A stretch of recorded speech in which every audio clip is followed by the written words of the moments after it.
Value research Hindi के podcast में आपका स्वागत है। आप सुन रहे हैं फर्स्ट पेज कॉलम, जिसे धीरेन्द्र कुमार ने लिखा है। जब सबको पहले से पता था, फिर चौंक क्यों गए? अर्थव्यवस्था की चाल को लेकर बने तयशुदा भरोसे कैसे निवेशकों को गलतफहमी में डाल देते हैं और इससे कैसे बचा जाए। आर्थिक इतिहास में कुछ सुबह ऐसी होती हैं जो बाकियों से अलग होती हैं।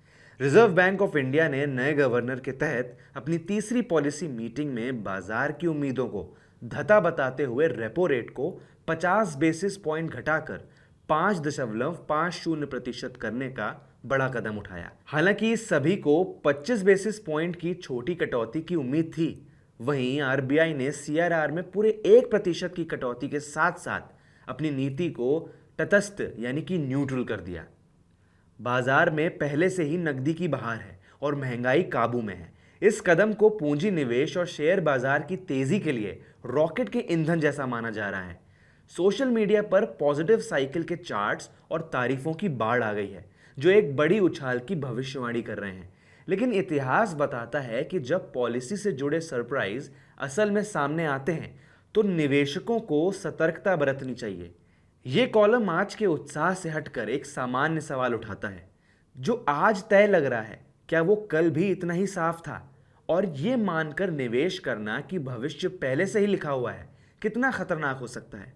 हाल ही में मुझे एक्स, जो कि पहले ट्विटर था, उस पर एक पोस्ट दिखी जो बाजार और मानव के स्वभाव के एक पुराने सच को बखूबी दिखाती है। लेखक ने उत्साह से कहा कि भारत के आर्थिक संकेत शानदार दिख रहे हैं, जिनमें जीडीपी ग्रोथ अनुमानों से ज्यादा होना, महंगाई पर नियंत्रण, करेंसी का स्थिर होना और ब्याज दरों में कटौती की गुंजाइश वगैरह शामिल है। नतीजा, हम समृद्धि के ग्रोथ साइकिल यानी कि वर्चुअस साइकिल में उतर रहे हैं।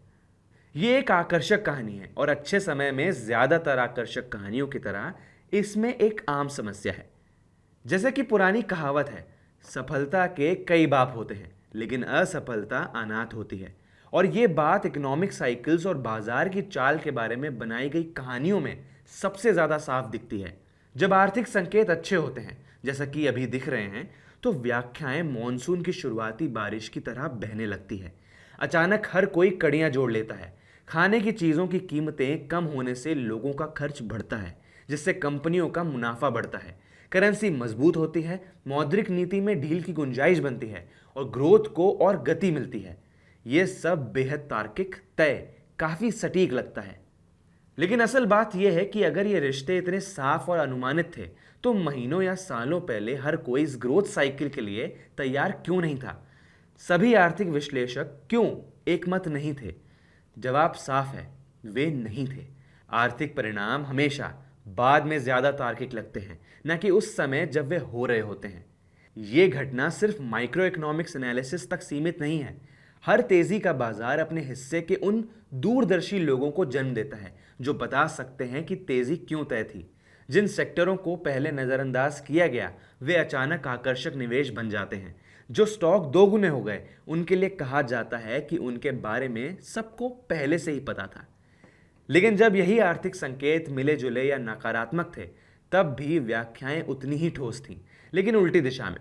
खाद्य पदार्थों की कीमतों में बढ़ोतरी से उपभोक्ता मांग स्पष्ट रूप से कम होनी थी। करेंसी के कमजोर होने से जाहिर तौर पर महंगाई बढ़नी थी। ऊंची ब्याज दरें ग्रोथ को धीमा करने वाली थी। हर कहानी उस समय उतनी ही तार्किक लगती थी। निवेशकों के लिए खतरा इन कहानियों में नहीं, बल्कि इन्हें पूरी तरह सच मानने में है।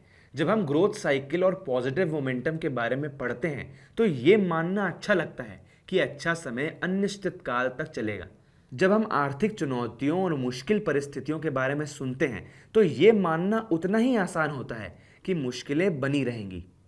दोनों धारणाएं निवेश के खराब फैसलों की ओर ले जा सकती हैं। ग्रोथ साइकिल के दौरान निवेशक अक्सर जरूरत से ज्यादा आत्मविश्वास में आ जाते हैं, ज्यादा जोखिम ले लेते हैं और ऐसी कीमतें चुकाते हैं जिससे लगता है कि सब कुछ हमेशा सही रहेगा। मुश्किल समय में वे जरूरत से ज्यादा सतर्क हो जाते हैं और जब हालात सुधरते हैं तो मौके से चूक जाते हैं। असल में इकोनॉमिक साइकिल किसी भी कहानी से कहीं ज्यादा जटिल और अप्रत्याशित होती है। जो फैक्टर ग्रोथ साइकिल बनाते हैं, वे उतनी ही आसानी से उलट सकते हैं और नुकसान का साइकिल शुरू कर सकते हैं। कच्चे तेल की कम कीमतें आज मुनाफा बढ़ाती हैं, लेकिन वे वैश्विक मांग में कमी का संकेत भी हो सकती हैं। नियंत्रित महंगाई से ब्याज दरों में कटौती की गुंजाइश बनती है, लेकिन ये आर्थिक गतिविधियों के धीमे होने का संकेत भी हो सकता है। इसका मतलब ये नहीं है कि हमें आर्थिक संकेतों को नज़रअंदाज करना चाहिए या सकारात्मक बदलावों को खारिज कर देना चाहिए। जीडीपी ग्रोथ, नियंत्रित महंगाई और करेंसी में स्थिरता वाकई सकारात्मक बदलाव हैं, लेकिन हमें इन रुझानों को अनिश्चित काल तक बढ़ने की उम्मीद करने या ये मानने के लालच से बचना चाहिए कि मौजूदा हालात भविष्य के जोखिमों को खत्म कर चुके हैं।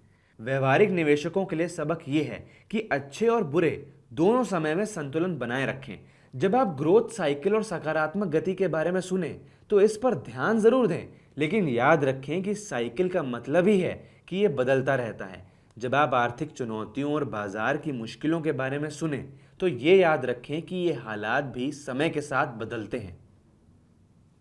सबसे ज़रूरी बात, अपने निवेश के फैसले मौजूदा आर्थिक कहानियों के बजाय अपनी वित्तीय ज़रूरतों और जोखिम सहने की क्षमता पर लें।